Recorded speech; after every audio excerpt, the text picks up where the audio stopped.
मैंने शुरू में गांव से ही पढ़ाई की 8वीं तक। उसके बाद दौसा जो जिला हेडक्वार्टर है उस पर पढ़ाई की। उसके बाद मैंने IIT गुवाहाटी से बीटेक किया। उसके बाद मैं सिविल सेवा की तैयारी कर रहा था और इस बार मेरा फाइनल रूप से सिलेक्शन हुआ। परिवार मूलतः किसान परिवार है जो खेती करते हैं। मेरे पिताजी पिछले साल तक दूध बेचते थे। ऐसे लगने लगा कि यार कुछ करना चाहिए, जो मैं जहाँ से आता हूँ, जिस बैकग्राउंड से आता हूँ, उसको बदलने के लिए कुछ करना चाहिए। और उसको मुझे फिर लगा कि ये जो सिविल सेवा है वो ऐसा मंच प्रदान करती है कि आप आसपास कुछ चेंजेस ला सकते हैं। पहले अटेम्प्ट से ही प्रीलिम्स पे सिलेक्शन होना, हर बार प्रीलिम्स में अच्छे मार्क्स से सिलेक्शन होना, मुझे कहीं ना कहीं लग रहा था कि यार है तो सही, हाँ हम मेरे में कुछ तो है कि मैं इस एग्ज़ाम को क्लियर कर सकता हूँ आराम से। और एक विज़न भी था कि मैं जिस बैकग्राउंड से आता हूँ, मैं एक फैमिली बैकग्राउंड से जा रहे हैं, क्या चाहती है UPSC, तो वो कोई ऐसा नहीं है कि बुक किताब को रट लो और उससे पास हो जाओ। आपकी जो वास्तव में पढ़ते हो और कैसे एनालाइज करते हो चीज़ों को, आसपास की चीज़ों को, उस पर डिपेंड। कोई आज 1000 मोस्ट इंपॉर्टेंट क्वेश्चन बता के वीडियो डाल देगा, कोई कल कुछ और डाल देगा, तो आप उनके पीछे भाग के ना इधर के रहते ना उधर के रहते। तो आपका जो मेन है आपने NCERT। दूसरा मैं ऑप्शनल का कि ऑप्शनल आप कितने ही कॉलेज टॉप करके आए हो, हिंदी मीडियम से हो, यहाँ के UPSC सबका बाप है, तो वो उसके आगे समर्पण कर देना चाहिए। ट्रेंड देखो कि भाई हिंदी मीडियम से, हिंदी लिटरेचर के लोगों का ज़्यादा। आप इस बार देखते हैं कि ये वीडियो पसंद आए। अगर वीडियो पसंद आए तो प्लीज़ वीडियो को लाइक कर हमारे यूट्यूब चैनल को सब्सक्राइब। हेलो एवरीवन, दोस्तों जैसा कि आपको पता है कि UPSC 2020 का रिजल्ट आ चुका है और रिजल्ट इस बार बेहद ही शानदार रहा। दोस्तों हमारे अनअकैडमी के थ्रू टॉप 20 में 7 लर्नर्स का सिलेक्शन हुआ है, जिसमें सेकंड रैंकर जागृति अवस्थी और 9th रैंकर अपाला मिश्रा जो अनअकैडमी की लर्नर्स रह चुकी है। अगर दोस्तों आप भी UPSC की प्रिपरेशन करना चाहते हैं तो आज ही अनअकैडमी का सब्सक्रिप्शन लीजिए।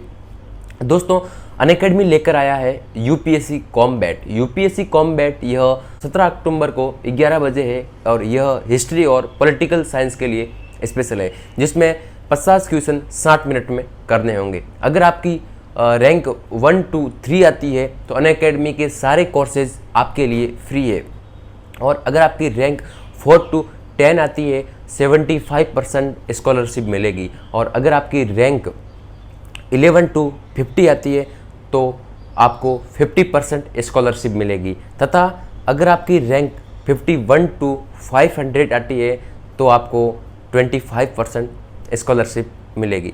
इसी के साथ साथ अगर आप UPSC की प्रिपरेशन कर रहे हैं और आपका ऑप्शनल सब्जेक्ट बहुत ही वीक है, इसके लिए अनअकैडमी लेकर आया है UPSC क्रिमिनल, जिसके माध्यम से आप अपना कोई भी ऑप्शनल मजबूत बना सकते हैं। दोस्तों साथ ही साथ अनअकैडमी लेकर आया है एक न्यू बैच। यह बैच 13 अक्टूबर यानी कल से स्टार्ट होने जा रहा है और यह बैचेज इंग्लिश और बाइलिंगुअल लैंग्वेज में भी है। और अगर आप 1 साल की प्रिपरेशन करते हैं तो आपकी लर्नर्स जर्नी 7+2+3 मंथ की होती है।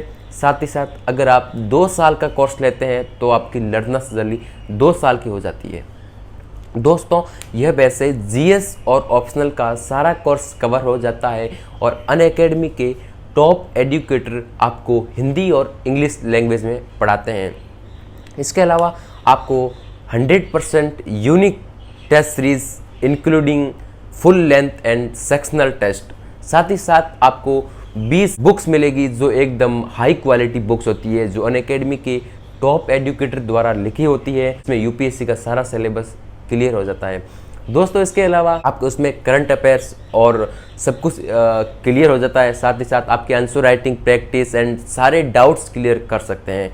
से अनअकैडमी लेकर आया है LMP, जिसके माध्यम से आप अपनी पर्सनल कोचिंग के माध्यम से आप अपने डाउट्स क्लियर कर सकते हैं।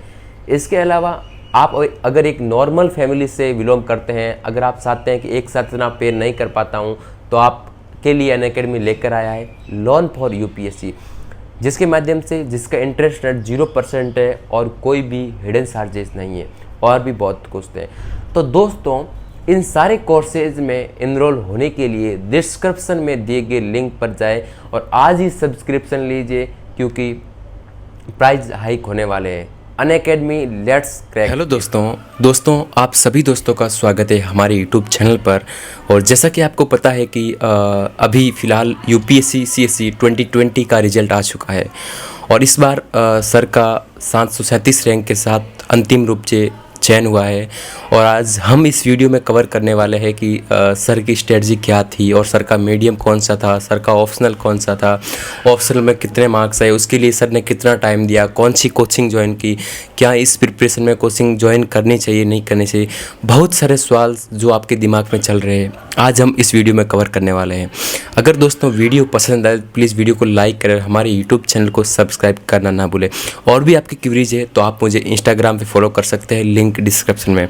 सर सबसे पहले आपका नाम और एजुकेशनल बैकग्राउंड के बारे में बताइए। मेरा नाम सुभाष चंद्र मीणा है। मैं राजस्थान के दौसा जिले का निवासी हूँ। मेरा परिवार मूलतः किसान परिवार है जो खेती करते हैं। मेरे पिताजी पिछले साल तक दूध बेचते थे, वर्तमान में वो खेती का काम संभालते हैं। नहीं, मेरे फैमिली में तो कोई 10वीं पास भी नहीं था और मैं पहला बंदा था जो आसपास के जो ढाणियों में साइंस मैथ जिसने लिया।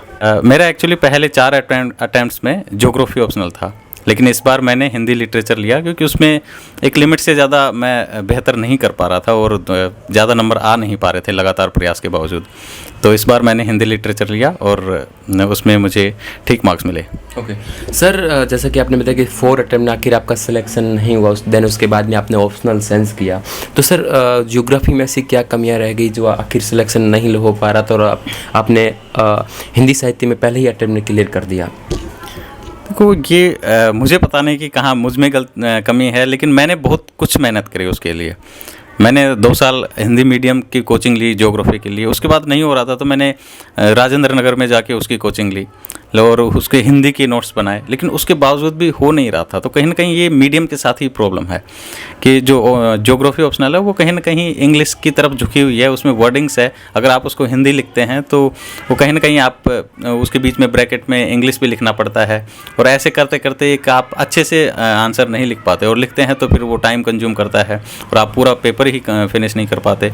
कुछ क्वेश्चंस ऐसे होते हैं जो होते ही नहीं हैं और जो चेक करने वाले हैं मैंने सुना है कि वो सिर्फ इंग्लिश मीडियम के होते हैं, तो वो कहीं ना कहीं एक बायस्ड भी हो सकते हैं क्योंकि उन्होंने खुद ने हिंदी टर्मिनोलॉजी नहीं पढ़ी होती है।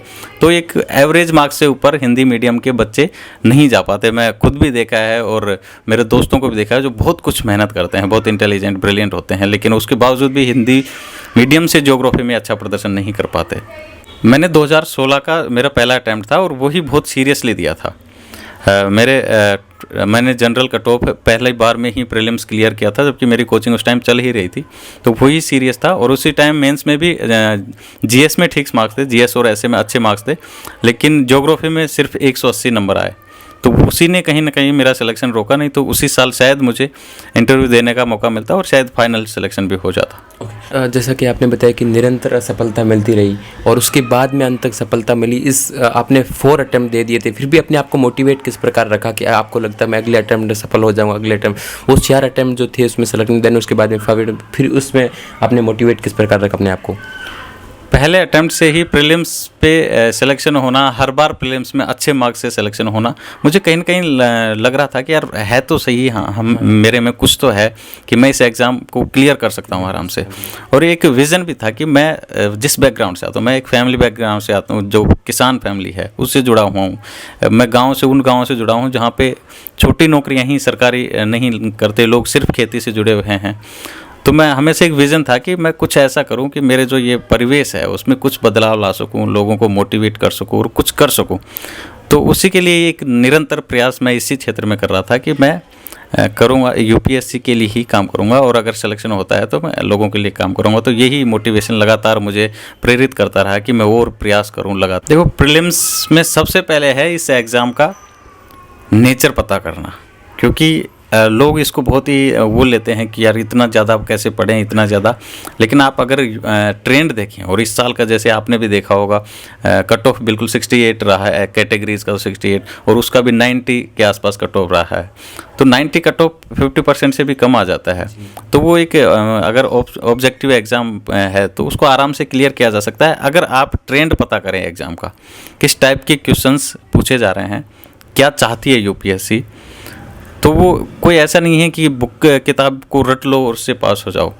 आपकी जो वास्तु में पढ़ते हो और कैसे एनालाइज करते हो चीज़ों को, आसपास की चीज़ों को, उस पर डिपेंड करता है। आप किसी भी बुक पे डिपेंड तो नहीं रह सकते कि इस बुक को पढ़ के तो हो ही जाएगा काम। 3-4 साल पहले ऐसे होता था कि लक्ष्मीकांत पढ़ लो, लेकिन आपने पिछले 3-4 साल से देखा होगा कि लक्ष्मीकांत से भी क्वेश्चन नहीं हो पा रहे हैं, इसी स्पेक्ट्रम से हिस्ट्री में नहीं हो पा रहे हैं। तो कुछ ना कुछ ऐसा वो ट्रेंड है, तो वो ट्रेंड के हिसाब से अपनी स्ट्रेटजी बनाओ। बुक लिस्ट की बात करूं तो ज़्यादातर लोग यही पढ़ते हैं, हिस्ट्री में स्पेक्ट्रम पढ़ते, मॉडर्न हिस्ट्री के लिए और प्राचीन भारत और मध्यकालीन भारत के लिए किसी भी बुक उठा लो। तो उसके लिए नितिन सिंघानिया ले लो, लेकिन उसमें से आप अपने नोट्स बना लो कि उसको बार बार रिवाइज किया, क्योंकि इसमें ऐसे होता है कि जैसे 3, 4, 5 क्वेश्चन आए या 6 क्वेश्चन आए, उसमें से अगर मेरे 3 सही हो गए तो वो मेरे लिए काफ़ी है, उससे ज़्यादा ज़रूरत नहीं है। तो मैं ऐसा नहीं है कि बहुत ज़्यादा पढ़ के मैं 6 के 6 सही कर दूँ, नहीं कर पाओगे आप। तो आप जो कॉस्ट एनालिसिस करो तो उसके हिसाब से पढ़ो कि यार मैं इतना पढ़ पा रहा हूँ, तो नितिन सिंघानिया लो, हिंदी मीडियम में भी आती है, इंग्लिश में भी आती है, उसका अच्छे से नोट्स बना लो मेन चीज़ों का, और उनको बार बार रिवाइज़ करो, 3-4 बार रिवाइज करो। तो काफ़ी चीज़ें ऐसी होती है जो हर साल कुछ न कुछ उनमें से आ ही जाता है। आपके 3-4 आते हैं, 3-4 अच्छे हो जाते हैं उनमें से, तो ठीक है, छोड़ने से अच्छा है वो छोटी चीज़ें हैं वो पढ़ो। इसी प्रकार मॉडर्न हिस्ट्री है तो उसमें मुझे लगता है वो स्पेक्ट्रम काफ़ी अच्छी है, उसका बार बार रिवाइज़ करो और उसको पढ़ो, उसमें से क्वेश्चन बन जाते हैं। ज्योग्राफी मैंने अजय राज सर से पढ़ी है, जो राजेंद्र नगर में पढ़ाते हैं, और मेरा ऑप्शनल भी 4 साल रहा है। तो उसके बारे में मैं कोई ऐसे परफेक्ट बुक लिस्ट तो नहीं बता पाऊंगा, क्योंकि मैं ऑप्शनल की वजह से काफ़ी सहज हूँ उसमें। एनवायरनमेंट में, हाँ, ज्योग्राफी में ये बोलूँगा कि जो नए लड़के आए हैं वो ज्योग्राफी, एनवायरनमेंट और साइंस, इन तीनों में एनसीईआरटी 6 से 10 कंपलसरी है, ये पढ़ना ही होगा, आपको बेसिक्स क्लियर ही करने पड़ेंगे। और आपके बेसिक्स क्लियर, मैंने ये तीनों एनसीईआरटी पढ़ी हुई हैं, और ये अगर बेसिक्स क्लियर हैं तो आपके लगातार मतलब आप सहजता के साथ में एग्ज़ाम क्लियर कर सकते हैं आराम से, ये प्रीलिम्स। तो एनसीईआरटी बहुत मस्ट है इन 3 चीज़ों में। तो सर, जैसा कि मैंने अभी फ़िलहाल पहले 13वीं रैंक गौरव बुढ़ाने सर का इंटरव्यू लिया था, उसमें सर ने बताया कि यूपीएससी जर्नी आपको केवल स्मार्ट वर्क मांगती है, स्मार्टनेस को किस प्रकार इम्प्रूव करें। वही मैंने देखा कि आप पिछले लोगों के पीछे मत भागिए, किसी ने टॉपर ने या किसी ने भी स्ट्रेटजी बता दी, आप उसी को फॉलो करने लगे। आपका नेचर अलग है, आपकी कैपेसिटी अलग है, आपकी कमियां अलग हैं। तो आप सिर्फ एग्ज़ाम का पैटर्न देखो कि क्या डिमांड कर रहा है यूपीएससी, चाहता क्या है, और वो मिलता है आपको। यूपीएससी का जो पेपर हैं उनको देखो कि पिछले 3-4 साल से कैसे ले रहा है। वो पिछले 3-4 साल में हर पेपर में 2-3 चीज़ ऐसी डालती हैं जो आउट ऑफ कंटेक्स्ट कुछ भी होती है, और लोग उन्हीं के पीछे पड़ जाते हैं। वो ट्रेंड नहीं है, वो ऐसे ही कुछ भी अपवाद है जो एक साल डाल दिया यूपीएससी ने आपको अचंभा देने के लिए। तो उसके पीछे मत भागिए कि आप जीआई टैग रटना चालू कर देंगे फालतू में, और हर छोटी मोटी किसी भी एनजीओ या किसी भी एनपीओ ने कुछ भी रिपोर्ट जारी की, उसके रैंकिंग और उसके जो कौन कौन से बेसिक्स हैं उसके पीछे पड़ गए, तो वो नहीं है। मेन रिपोर्ट है जो मेन चल रही है, अगर हो जाता है तो अच्छी बात है, लेकिन इतनी ज़्यादा मत पढ़ो कि आपने 1000 रिपोर्ट पढ़ ली और उसके बारे में पढ़ रहे हो, छोटी छोटी चीज़ें पढ़ रहे हो। मेन चीज़ें जो आपका कोर है वो फोकस रहना चाहिए। आपकी एनसीईआरटी जो करनी है, आपकी बेसिक्स जो कोर स्टैटिक पार्ट है आपका, वो अच्छे से क्लियर होना चाहिए विथ बेसिक्स। नहीं, यूपीएससी क्या चाह रहा है, और उसकी ये ध्यान रखो कि कट ऑफ हमेशा 50% रहती है। सर, हिंदी मीडियम वाले सी सेट को लेकर बहुत ही डर रहे हैं, जैसा कि आपको पता होगा कि सर बहुत मतलब लगता है कि सी सेट क्लियर कर पाऊंगा नहीं कर पाऊंगा, कि इस रोड में, इस दौड़ में आईआईटी वाले भी आए हुए, जैसा कि आप भी आईआईटी से हो, तो सर इसके बारे में क्या कहेंगे आप। देखो, निश्चित तौर पर मैंने काफ़ी दोस्तों को जो इंजीनियरिंग बैकग्राउंड से भी थे और साइंस बैकग्राउंड से बीएससी वगैरह किए हुए हैं, उनको सी सेट में फेल होते हुए देखा है, और अच्छे लड़कों को, जिसमें दूसरे पहले GS1 में अच्छे मार्क्स थे, उसकी वजह से उनका प्रीलिम्स नहीं हुआ। तो इसमें काफ़ी सारे हर्डल्स हैं। जैसे पहली चीज़ है हिंदी मीडियम वालों के लिए इसकी लैंग्वेज, क्योंकि हम मैथ्स और रीजनिंग तो कर देते हैं, लेकिन लैंग्वेज वैसी आती है जो मुझसे खुद से हिंदी में वो क्वेश्चन सॉल्व नहीं होते, और कम से कम भी 15-20 या 30 क्वेश्चन ऐसे होते हैं जो इंग्लिश पढ़ने के बाद सॉल्व होते हैं इसी सेट में। तो मैं ये कहना चाहूँगा कि पढ़ें ही वहाँ से कि ये जो सी सेट की तैयारी है, अपन को 27 क्वेश्चन करने हैं, तो कुछ पैटर्न चल रहा है उनका। जैसे वो डायरेक्शन वाला क्वेश्चन, इधर घुमा उधर घुमा, या फिर वो बंदर ऊपर चढ़ता है, वो क्वेश्चन लगभग हर साल ही आते हैं, और उस टाइप के काफ़ी 10-15 क्वेश्चन हैं जो हर साल आते हैं, तो उस पैटर्न को पढ़ो, उस टाइप के क्वेश्चन 4-4, 5-5 पिछले 4-5 साल के पेपर से ही उठा लो और उनको सोल्व करो और तरीका बनाओ कि इनको कैसे सोल्व करना है। और ज़्यादातर चीज़ें ऐसी पढ़ो तो इंग्लिश टर्मिनोलॉजी में ही पढ़ो, क्योंकि सीसेट ज़्यादा बड़ा नहीं है, तो वो स्ट्रेटजी बना के हमको हर क्वेश्चन सोल्व नहीं करना है। मैं हमेशा से, जैसे मैं पहली बार में भी 43 सोल्व किया था और पिछले साल भी मैंने 48 क्वेश्चन सोल्व किए थे। मेरी एक्यूरेसी रेट है वो ठीक रहती है कि पहली बार में मैंने 43 के 43 सही कर दिए थे और इस बार तो थोड़े गलत हो गए थे, लेकिन फिर भी एक्यूरेसी रेट काफ़ी ठीक थी। तो मैं ज़्यादा से ज़्यादा 45-46 क्वेश्चन तक ही जाता हूँ। सर जैसा कि आपके इंटरव्यू के अच्छे मार्क्स आए हैं, 193 शायद आए होंगे, तो सर इंटरव्यू की प्रिपरेशन आपने किस पे, और इंटरव्यू की ऐसे कोई क्वेश्चन जिक्र कीजिए जो आप नॉर्मल किस प्रकार के क्वेश्चन पूछे जाते हैं वहाँ? देखो, इंटरव्यू यूपीएससी बताते कि ये आपका पर्सनालिटी टेस्ट है, नॉलेज टेस्ट आपका ले चुके हैं वो पहले ही। मेरे साथ भी यही हुआ कि मेरे तो जीएस में इस बार कम ही मार्क्स थे, क्योंकि हिंदी भी पहली बार और खुद से ही पढ़ी थी, राइटिंग प्रैक्टिस की नहीं थी, तो वहाँ जाके सीधी लिखे, तो इतनी ज़्यादा सहजता से आते हुए भी मैं इतनी ज़्यादा सहजता से लिख नहीं पाया और क्वेश्चन छूट भी गया था। तो इंटरव्यू की तैयारी काफ़ी इंपॉर्टेंट हो जाती है ऐसे टाइम पे मेरे, क्योंकि मुझे तो इंटरव्यू नहीं सिलेक्ट कराया है।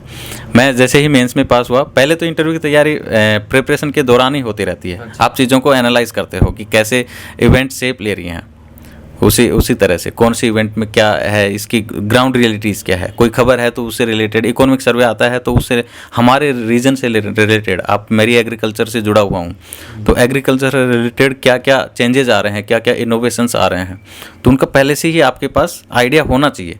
हो सके तो आप नोट्स भी बना लो मेन चीज़ों के। और इसी तरह न्यूज़पेपर पढ़ रहे हो तो आप उस चीज़ों को एनालाइज करो, तो ये मेन चीज़ है। उन्होंने मेरे बारे में शुरू किया, सुभाष चंद्र बोस के बारे में शुरू किया, और वहाँ से मेरे गांव के बारे में चले गए। मेरा 60% इंटरव्यू मेरे गांव के बारे में और गांव की स्थिति के बारे में हुआ। उसके बाद मेरी हिंदी लिटरेचर की, मेरी हॉबी के बारे में, ये सब मुझसे पूछा गया। और जो करंट हैपनिंग्स हो रही हैं, पेगासस वाला इशू है, इंडिया चाइना इशू है, इनके बारे में पूछा गया, कुछ भी फालतू में नहीं पूछा गया। दोस्तों आशा करते हैं कि ये वीडियो पसंद आए। अगर वीडियो पसंद आए तो प्लीज़ वीडियो को लाइक कर हमारे यूट्यूब चैनल को सब्सक्राइब करना ना भूलें।